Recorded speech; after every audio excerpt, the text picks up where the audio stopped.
உலகை எழுப்பும் ஞாயிறு அங்கே குடியிருப்பான். அவன் ஆனை முகத்தனின் அடியவர் மனத்தில் ஒளியாய் வந்து கொலுவிருப்பான்.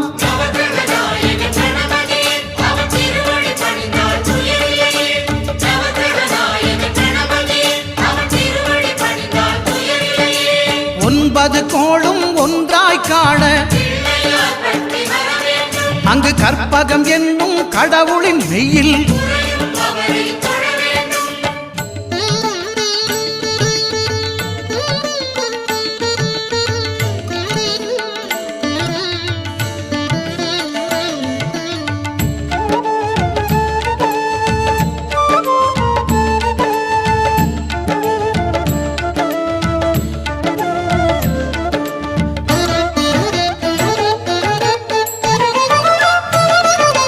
திங்கள் பகவான் திருமுகம் காண